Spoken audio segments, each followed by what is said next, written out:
नमस्कार दोस्तों, my digital पाठशाला में आपका स्वागत है। आज के इस वीडियो में हम बीजीय व्यंजक एवं सर्व समीकरणों के सवाल हल करेंगे। यह सवाल हमने कक्षा 8वीं के प्रश्नावली 9.4 से लिए हुए हैं। यह प्रश्न क्रमांक 2 था, जिसमें लिखा हुआ था गुणनफल ज्ञात कीजिए। इसके पहले सवाल हैं 5 कोष्टक 5 ऋण 2x कोष्टक बंद, अगले कोष्टक में है 3 धन x। इसी प्रकार दूसरा सवाल लिखा हुआ था कोष्टक x प्लस 7y और अगले ब्रैकेट में है 7x ऋण y। ये दोनों सवाल हम इस वीडियो में हल करेंगे।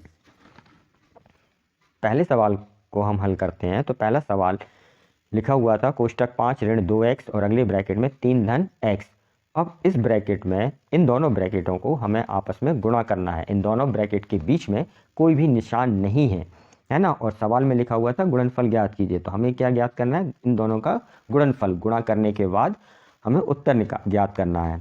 तो 5 का हम इस दूसरे ब्रैकेट में गुणा करेंगे। तो हल करते समय हमने ये 5 लिखे और दूसरा ब्रैकेट जैसा लिखा था वैसा ही लिखा। इसी प्रकार ऋण 2x का हमें इस पूरे ब्रैकेट में गुणा करना है। तो हमने यहाँ ऋण 2x लिखे और जो सेकंड ब्रैकेट था उसको जैसा लिखा था वैसे ही लिख दिया। आगे हल करते हैं। तो 5 का गुणा जब हम 3 में करेंगे तो यह 5 3 15 हुए। 5 का गुणा जब हम x में करेंगे तो ये 5x हुए।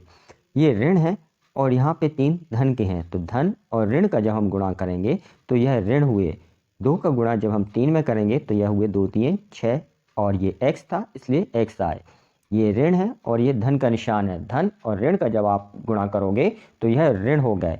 2x का जब आप x में गुणा करोगे तो यह x स्क्वायर हुआ, क्योंकि यहाँ आधार कैसे हैं? आपस में समान हैं और गुणा हैं, तो घातांक आपस में क्या होंगी? जुड़ जाएंगी। इसलिए x का x में गुणा हुआ तो x स्क्वायर हो गए।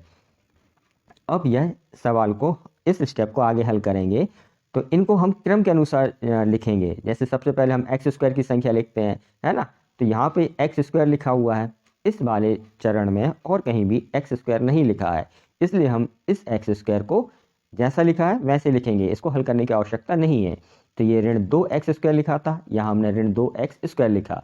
आगे देखें, यहाँ पे ये 5x लिखा है, ये 6x लिखे हैं। इनके आधार एक से हैं और घातांक भी एक से हैं, तो ये दोनों आपस में हल होंगे। 5x धन के हैं और 6x ऋण के हैं। तब धन और ऋण का गुणा यदि आप करो तो ऋण हुआ। 6x में से 5x आप घटाओगे तो बचा x। बड़ी संख्या का चिन्ह क्या है? ऋण की है, बड़ी संख्या ऋणात्मक है, तो x के आगे काय का निशान आएगा? ऋण का, इसलिए हमने ऋण x लिखे। अब यहाँ पे सिर्फ 15 लिखा हुआ है और इस चरण में कहीं पे भी अकेली संख्या नहीं लिखी है, सिर्फ 15 अकेले हैं। और 15 के आगे जो निशान माना जाएगा, संक्रिया निशान मानेंगे, वह धनात्मक होगा, इसलिए हमने यहाँ पे धन 15 लिखा। इस सवाल को इस तरह से हल करना था और यह इस सवाल का यह उत्तर हुआ। यह सवाल आपको समझ में आ गया होगा। इसी आधार पर हम इसका अगला सवाल हल करेंगे।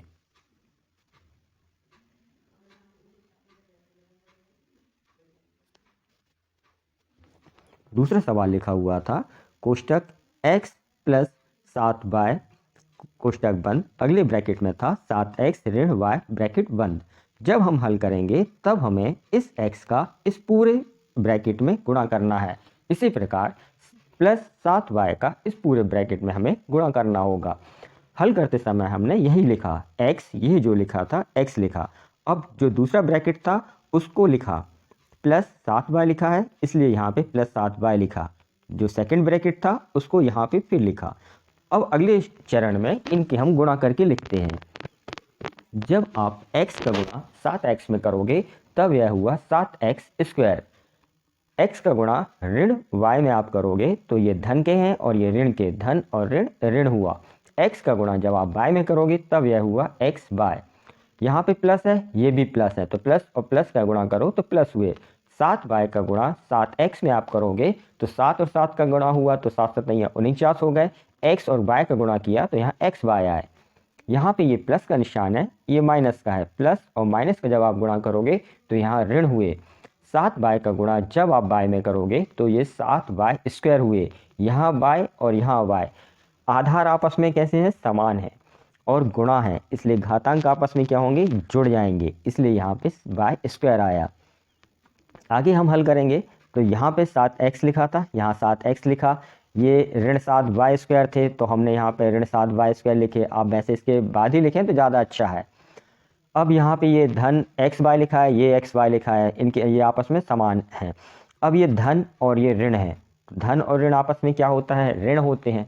49 में से आप 1 घटा दो तो बचे 48। ये xy लिखा था दोनों में, इसलिए ये xy है। बड़ी संख्या कैसी है, धनात्मक की है, तो यहाँ निशान काय का आएगा, धन का आएगा। यह इस सवाल का उत्तर हुआ। ये दोनों सवाल आपको समझ में आ गए होंगे। इन सवालों के बीच में हमने कुछ घातांकीय नियमों को भी इस्तेमाल किया है, यूज़ किया है। तो इन घातांकीय नियमों को आप एक बार देख लें, जिसमें आपको बार बार पूछना नहीं पड़ेगा कि आखिर ये कहाँ से हुए, आपको समझने में सहूलियत जाएगी। तो घातांक के जो नियम होते हैं, घातांक के नियमों में यदि आधार समान है और गुणा है तो यदि आधार समान है गुणा है तो घातांक आपस में जुड़ जाती हैं,